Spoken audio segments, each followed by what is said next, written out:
નમસ્કાર વિદ્યાર્થી મિત્રો, હું અજય પરમાર આપનું હાર્દિક સ્વાગત કરું છું. મિત્રો, આજે આપણે ધોરણ 10નું જે સામાજિક વિજ્ઞાન છે એ સામાજિક વિજ્ઞાનનું ચોથું ચેપ્ટર છે ભારતનો સાહિત્યિક વારસો. હવે મિત્રો તમને એમ થશે કે સરે કાલે ત્રીજા ચેપ્ટરનો વિડીયો મૂક્યો હતો અને આજે કેમ ચોથા ચેપ્ટરનો વિડીયો મૂક્યો? તો મિત્રો, આપણી જે નવો રિવાઇઝ થઈને જે સિલેબસ આવ્યો છે એ નવા સિલેબસમાં નવો જે સિલેબસ 30% રિડ્યુસ થઈને આવ્યો છે એ નવા સિલેબસમાં તમારું એ ચેપ્ટર ઇન્ક્લુડ નથી. કયા કયા ચેપ્ટર ઇન્ક્લુડ નથી તો એ તમે નોટ ડાઉન કરી લેજો. Chapter number 3, chapter number 7, chapter number 12, chapter number 14, chapter number 15, chapter number 16 અને ચેપ્ટર નંબર 21. આ જે ચેપ્ટર છે ને, આ ચેપ્ટર તમારા સિલેબસમાંથી એ લોકોએ કાઢી નાખ્યા છે. જે ગુજરાત ગવર્મેન્ટનું સિલેબસ જે નવો રિવાઇઝ થઈને આવ્યો છે એમાંથી આટલા ચેપ્ટર શું થયા છે તો કાઢી નાખવામાં આવ્યા છે. એટલે કે આટલા ચેપ્ટર આપણે ભણવાના નથી. ઓકે, એટલે મેં આજે ચોથા ચેપ્ટરનો વિડીયો બનાવ્યો છે. ચોથું ચેપ્ટર છે ભારતનો સાહિત્યિક વારસો. શું છે? સાહિત્યિક વારસો. અને આજે આપણે આ વિડીયોમાં સાહિત્યિક વારસાની પ્રસ્તાવના, ભાષા અને સાહિત્ય વિશેની વાત કરીશું. હવે મિત્રો, સાહિત્ય એટલે શું? શબ્દ છે સાહિત્ય. સાહિત્યિક વારસો છે તો સાહિત્ય એટલે શું? તો સાહિત્ય એટલે શું આવી જશે? તો સાહિત્ય એટલે આવી જશે લખાણ, ત્યારબાદ જે પણ નાટકો હોય એ નાટકો, જે અભિનયો હોય એ અભિનયો. આ બધું શેમાં આવી જશે? સાહિત્યમાં આવી જશે. નવલકથાઓ, કવિતાઓ, ગ્રંથો, વેદો, ઉપનિષદો, બરાબર છે, વેદાંગો, આરણ્યકો, એ બધું શેમાં આવી જશે? તો સાહિત્યમાં આવી જશે. તો આપણે એના વિશે વાત કરીશું.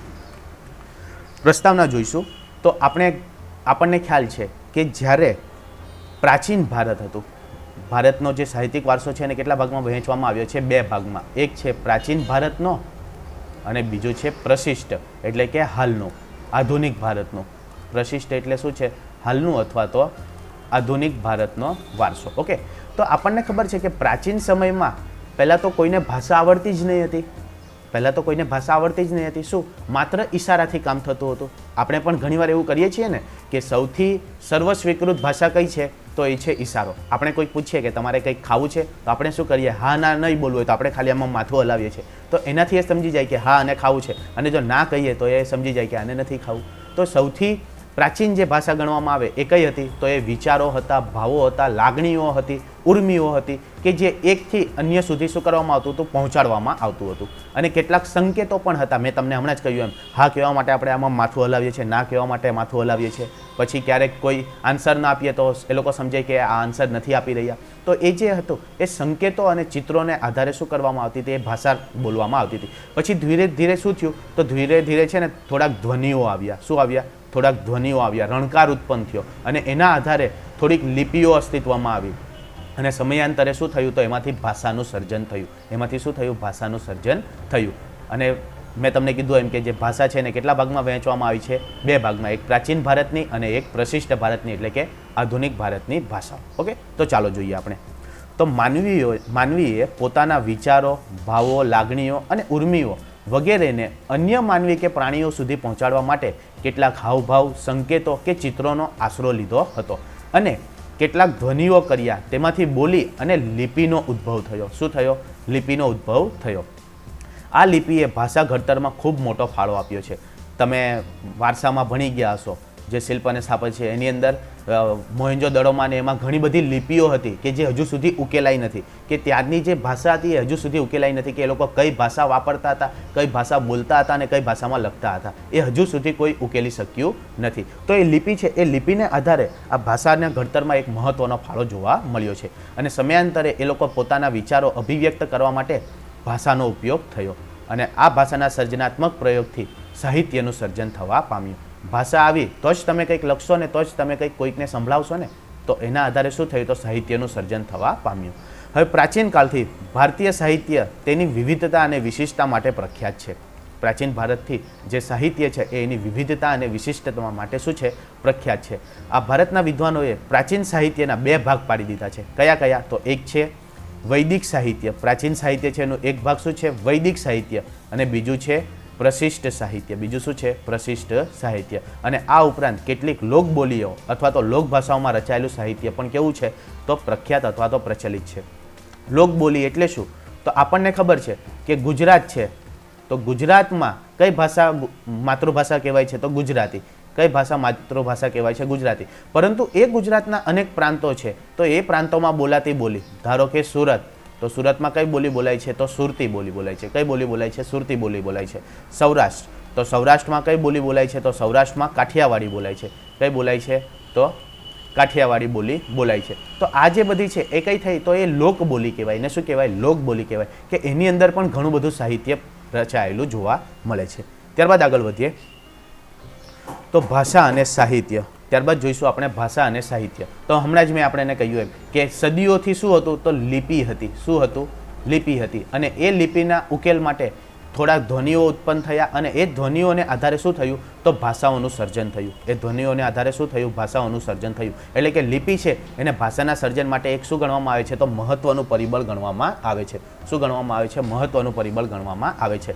અને આ જે ભાષા છે એ ભાષા સૌ પ્રથમ કઈ હતી? તો જે પૌરાણિક એટલે કે પુરાણની જે ભાષા હતી એ સંસ્કૃત ભાષા હતી. કઈ ભાષા હતી?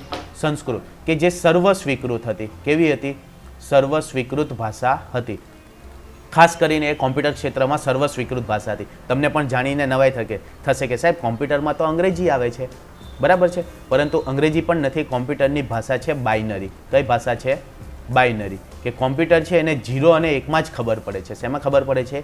0 અને 1માં જ ખબર પડે છે. એમાંથી એને કમ્પાઇલ કરીને, એને કન્વર્ટ કરીને એ આપણને શું આપે છે? આઉટપુટ આપે છે. એ તમે કોમ્પ્યુટરના સર પાસેથી થોડી વધારે માહિતી મેળવી લેજો, બરાબર છે. ચાલો, એટલે કે સૌ પ્રથમ કઈ ભાષા હતી? સંસ્કૃત ભાષા હતી, કે જેનો ઉપયોગ શેમાં થતો હતો? તો મંત્રો બોલવામાં, અથવા તો કોઈક પ્રસંગો હોય એ પ્રસંગોમાં, અથવા તો યજ્ઞ સમયે શું કરવામાં આવતું? તો આ સંસ્કૃત ભાષાનો મોટે ભાગે ઉપયોગ થતો હતો. ચાલો જોઈએ તો ભારતના ઇતિહાસમાં આપણે એક નજર નાખીએ તો સદીઓથી વિવિધ ભાષાઓનો ઉદ્ભવ થયેલો જોવા મળે છે, જેમાંથી સર્વસ્વીકૃત કઈ છે? સંસ્કૃત.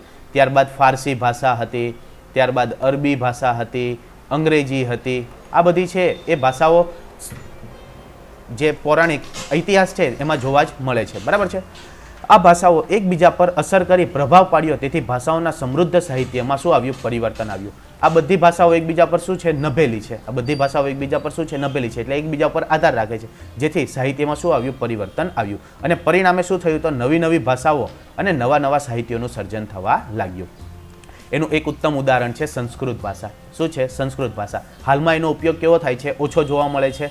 સંસ્કૃત ભાષાનો ઉપયોગ હાલમાં કેવો જોવા મળે છે? ઓછો. પરંતુ હાલમાં પણ જે ધાર્મિક કાર્યો અને પૂજા વિધિઓ થાય છે એમાં સંસ્કૃત ભાષાનો જ ઉપયોગ થાય છે. અત્યારે લગ્નની સિઝન ચાલે છે તો તમે જોશો, લગ્નમાં જશો તો ત્યાં મહારાજ છે, પંડિત છે, એ સંસ્કૃતમાં જ શ્લોકો બોલશે, બરાબર છે ને. તો હાલની તારીખમાં પણ, એટલે હાલના સમયમાં પણ જે ધાર્મિક કાર્યો છે અથવા તો પૂજાઓ છે અથવા તો વિધિઓ છે એની અંદર કઈ ભાષાનો ઉપયોગ થાય છે? તો સંસ્કૃત ભાષાનો જ ઉપયોગ જોવા મળે છે.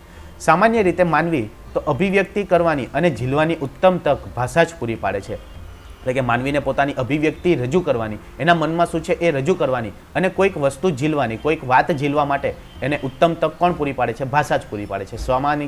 સામાન્ય રીતે સમજમાં આવે એવું છે, તમને ગુજરાતી આવડતી હોય તો કોઈક વ્યક્તિ બોલે તો એને તમે ગુજરાતી સમજી શકો અને એને તમે ગુજરાતીમાં શું કરી શકો? જવાબ આપી શકો. અને જો તમને ગુજરાતી જ ના આવડતું હોય તો તમે એને કઈ રીતે જવાબ આપી શકો અથવા તો એની ભાષા તમે સમજી શકો? એટલે કે અભિવ્યક્તિ કરવાની અને ઝીલવાની ઉત્તમ તક કોણ પૂરી પાડે છે? ભાષા જ પૂરી પાડે છે. પ્રાચીન ભારતની જે લિપિ હતી એ હડપ્પા સમયની છે. મેં તમને અગાઉ કહ્યું એમ કે જે હડપ્પા સમયની જે લિપિ છે એ કેવી છે? તો એ હજુ સુધી કોઈ પણ ઉકેલી શક્યું નથી. આ જે લિપિ છે હજુ સુધી ઉકેલાઈ નથી, કે કઈ લિપિ છે, કઈ ભાષામાં લખાયું છે, તેઓ કઈ ભાષા વાપરતા હતા એ હજુ સુધી કોઈ ઉકેલી શક્યું નથી. એટલે કે તે સમયની લોકોની ભાષા કઈ હશે તે માહિતી હજુ સુધી પ્રાપ્ત થઈ શકી નથી.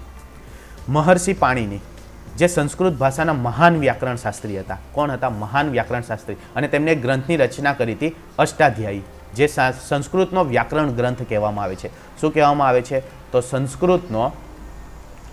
સંસ્કૃતનો વ્યાકરણ ગ્રંથ કોના દ્વારા રચવામાં આવ્યો હતો? તો મહર્ષિ પાણિની દ્વારા.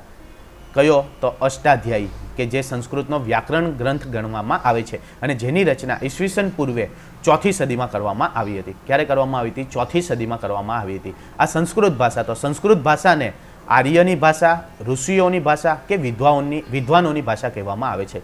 જ્યારે સંસ્કૃત હતું એ સૌ પ્રથમ કોના દ્વારા? તો આર્યો દ્વારા. જે ભારતમાં આર્યો આવ્યા એમણે શું કર્યું હતું? સંસ્કૃત ભાષાનો ઉદ્ભવ કર્યો હતો. તો એ જ ભાષાઓનો ઉપયોગ કોણ કરતું હતું? ઋષિઓ કરતા હતા. શેમાં? તો મંત્ર ઉચ્ચારણમાં, યજ્ઞમાં, એમાં સંસ્કૃત ભાષાનો ઉપયોગ કરતા હતા. માટે એને ઋષિઓની ભાષા અને પંડિતો અથવા તો વિદ્વાનોની ભાષા કહેવામાં આવે છે.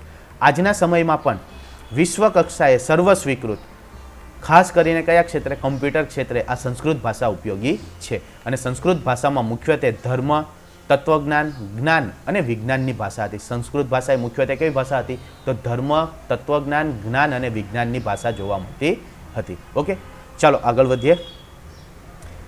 ત્યારબાદ જોઈશું આપણે પ્રાચીન ભારતનું સાહિત્ય અથવા તો પ્રાચીન ભારતીય સાહિત્ય. તો એ કયું હતું? તો બે ભાગમાં વહેંચવામાં આવ્યું છે. એક પ્રાચીન ભારતનું હતું વૈદિક સાહિત્ય અને બીજું કયું હતું? તો પ્રશિષ્ટ સાહિત્ય.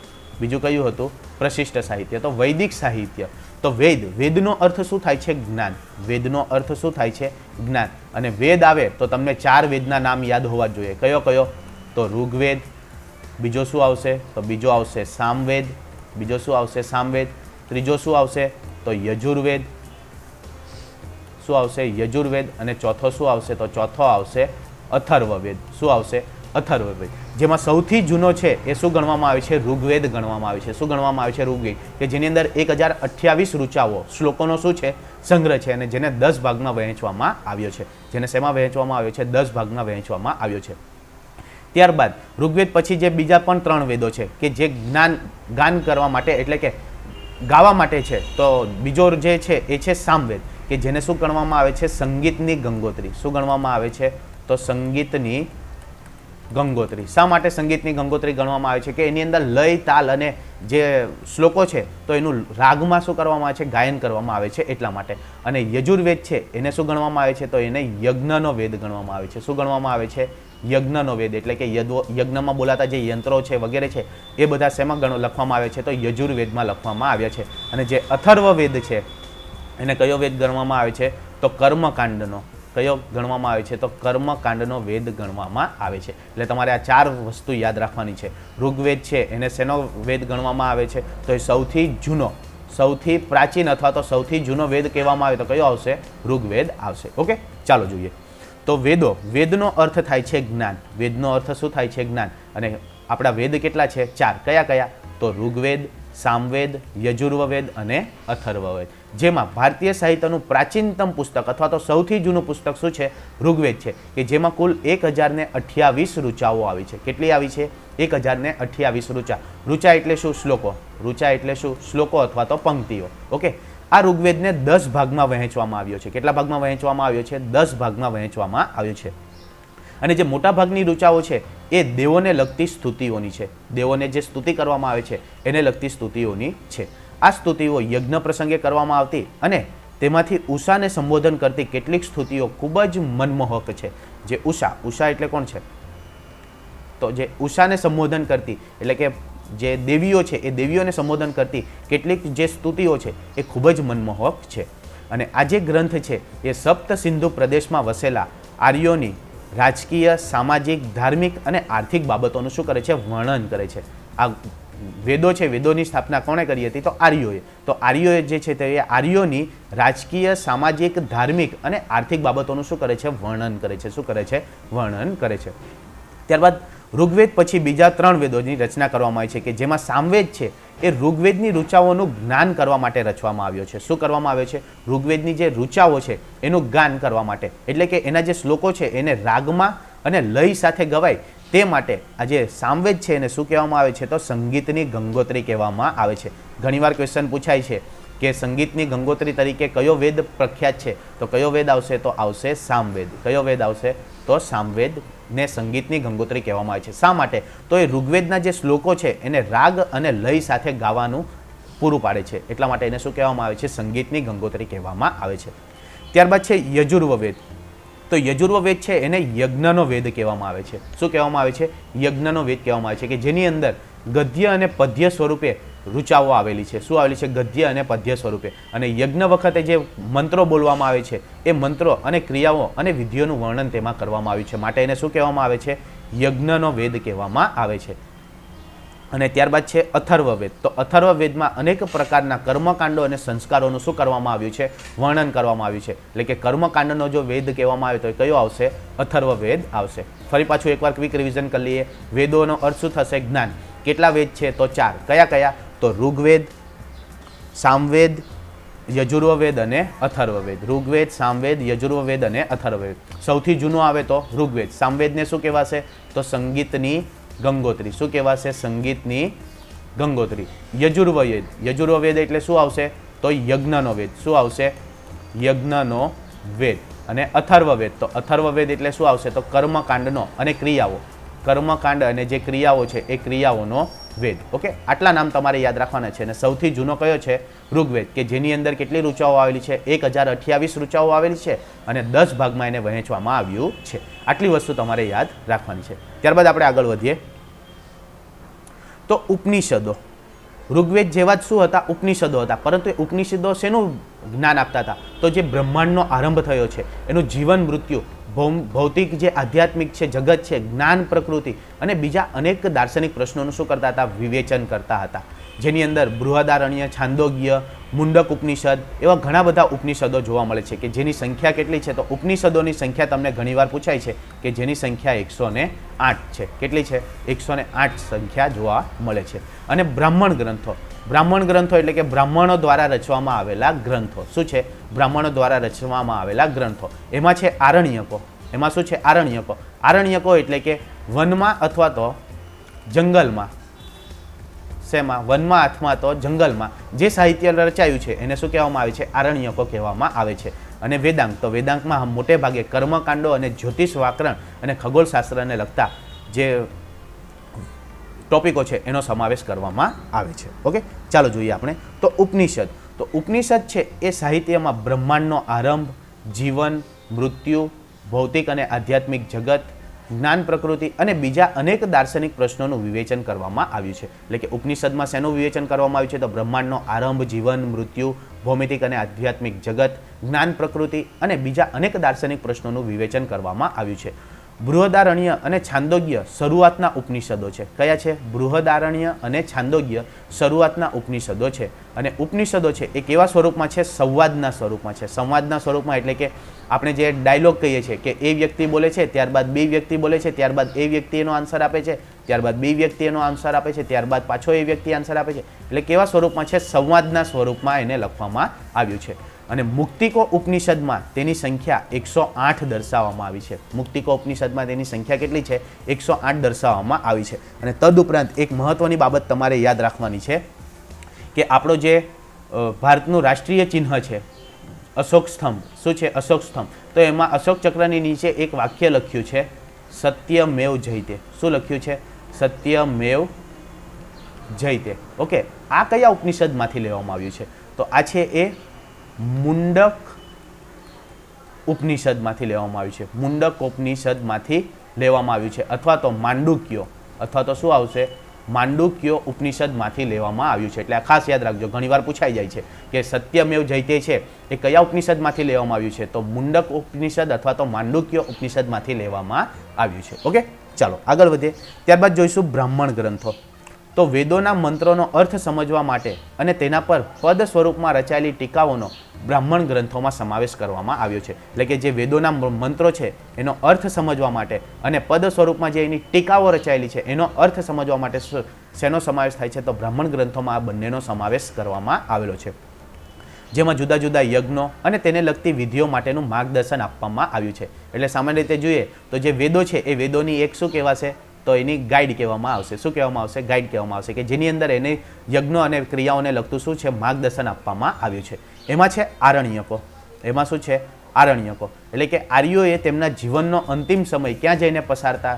તો આરણ્ય. આરણ્ય એટલે શું? તો આરણ્ય એટલે જંગલ. આરણ્ય એટલે શું થશે? જંગલમાં.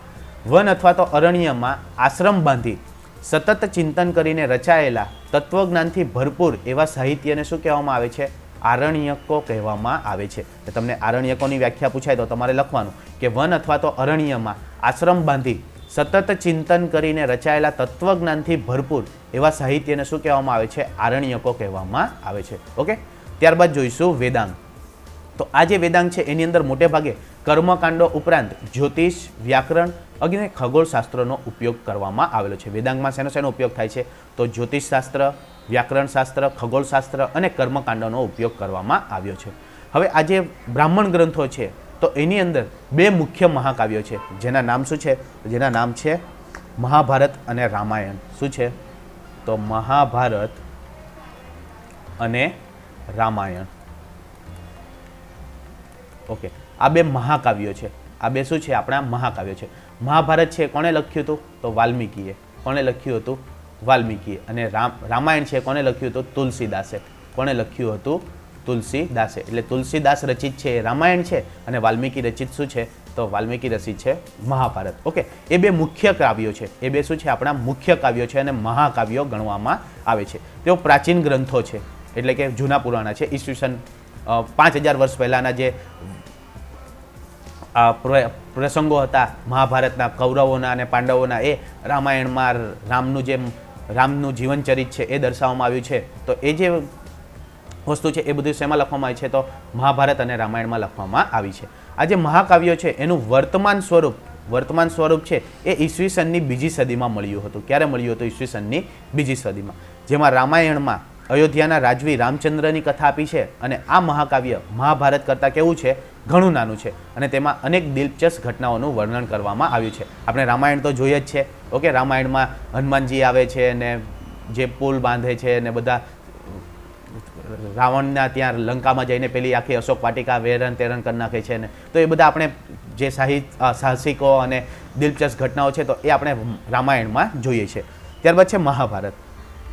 તો મહાભારત છે એમાં લગભગ કેટલા શ્લોકો છે? તો 1,00,000 શ્લોકો છે એમ માનવામાં આવે છે. કેટલા શ્લોકો છે? 1,00,000. એટલે કે સૌથી મોટું મહાકાવ્ય ગણવામાં આવે તો કયું છે? મહાભારત. કયું છે? મહાભારત. અહીં લખવામાં આવ્યું છે કે તે વિશ્વનો સૌથી મોટો કેવો છે? કાવ્ય ગ્રંથ છે. કેવો ગ્રંથ છે? કાવ્ય ગ્રંથ છે. પાંડવો અને કૌરવો વચ્ચે થયેલ યુદ્ધ તેનો મુખ્ય વિષય છે, આપણને પણ ખબર જ છે. તેમ છતાં અનેક નાની મોટી વાર્તાઓ પણ તેમાં જોડી દેવામાં આવી છે. અને મહાભારતનો એક ભાગ છે જે શ્રીમદ ભગવદ્ ગીતા તરીકે ઓળખવામાં આવે છે, કે જેની અંદર દાર્શનિક સિદ્ધાંતોનું વિવેચન કરવામાં આવ્યું છે અને મોક્ષ પ્રાપ્તિના 3 માર્ગો જ્ઞાન, કર્મ અને ભક્તિ માર્ગનું વિવેચન કરવામાં આવ્યું છે. આપણને એવું ખ્યાલ છે કે જ્યારે પાંડવો અને કૌરવોનું યુદ્ધ થતું હતું ત્યારે રણભૂમિમાં, ક્યાં? રણભૂમિમાં કૃષ્ણ ભગવાને શું કહ્યું હતું? કૃષ્ણ ભગવાને અર્જુનને જે બોધ આપ્યા હતા એ ક્યાં દર્શાવવામાં આવ્યા છે? તો ગીતામાં દર્શાવવામાં આવ્યા છે. ગીતા એટલે કે શ્રીમદ ભગવદ્ ગીતામાં દર્શાવવામાં આવ્યા છે કે અર્જુનને જે રણભૂમિમાં શ્રી કૃષ્ણ દ્વારા વિરાટ સ્વરૂપ ધારણ કરીને જે પણ બોધ આપવામાં આવ્યો હતો એ ક્યાં દર્શાવવામાં આવ્યો છે? તો શ્રીમદ ભગવદ્ ગીતામાં દર્શાવવામાં આવ્યો છે, જેની અંદર 3 માર્ગો જ્ઞાન, કર્મ અને ભક્તિ માર્ગનું વિવેચન પણ કરવામાં આવ્યું છે. રામાયણ અને મહાભારત બંને મહાકાવ્યોએ સદીઓ સુધી કરોડો લોકોના વિચારો અને સાહિત્ય સર્જન ઉપર ગહન પ્રભાવ પાડ્યો છે અને ભારતમાં સંસ્કારોનું સિંચનનું પ્રેરક કાર્ય કર્યું છે. ઘણીવાર આપણે કહીએ કે મર્યાદા પુરુષોત્તમ હોય તો કોની જેવા? તો રામ જેવા, એમ આપણે કહીએ છીએ. ત્યારબાદ સાચું બોલનાર હોય તો કોની જેવા? તો યુધિષ્ઠિર જેવા, ધર્મરાજા. યુધિષ્ઠિરને શું કહેવામાં આવે છે? તો યુધિષ્ઠિરને ધર્મરાજા તરીકે પણ ઓળખવામાં આવે છે. કયા રાજા તરીકે? ધર્મરાજા તરીકે પણ ઓળખવામાં આવે છે. તો એ રીતે એ ભારતમાં સંસ્કારોનું સિંચન કરવાનું શું કરે છે? એક પ્રેરક કાર્ય પણ કરતું જોવા મળે છે. અને એ જે સાહિત્ય હતું ત્યારે સંસ્કૃત ભાષા પુષ્કળ ઉપયોગમાં આવતી હતી, એટલે કે ત્યારનું સાહિત્ય શેમાં લખાયું હશે? તો સંસ્કૃત ભાષામાં જ લખાયું હશે. અને એ લૌકિક એવી ધાર્મિક અને લૌકિક બંને પ્રકારની રચનાઓમાં એનો સમાવેશ થતો હતો. ધાર્મિક ક્રિયાઓમાં પણ અને લૌકિક ક્રિયાઓમાં પણ એનો સમાવેશ થતો હતો. પુરાણોએ આરંભિક વૈદિક ધર્મને સમજાવવામાં મુખ્ય ભૂમિકા ભજવી છે. એટલે કે જે પુરાણો છે, પુરાણો કેટલા છે? તો પુરાણોની સંખ્યા છે 18, કે જેની અંદર વૈદિક ધર્મને સમજવાના મુખ્ય ભૂમિકા અંદર દર્શાવવામાં આવી છે.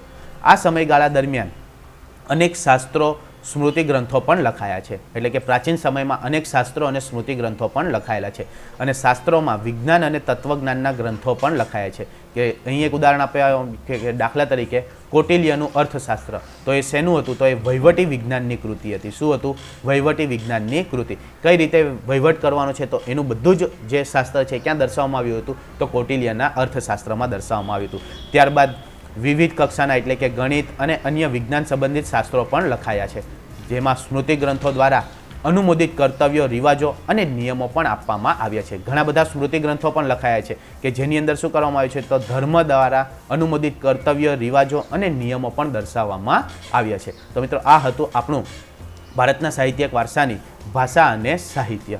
હવે પછીના વિડીયોમાં આપણે આગળના ટોપિકની વાત કરીશું. જો તમને વિડીયો પસંદ આવ્યો હોય તો લાઇક કરજો અને શેર કરજો. ફરીથી મળીશું આ વિડીયો સાથે. ત્યાં સુધી good bye and take care. Thank you.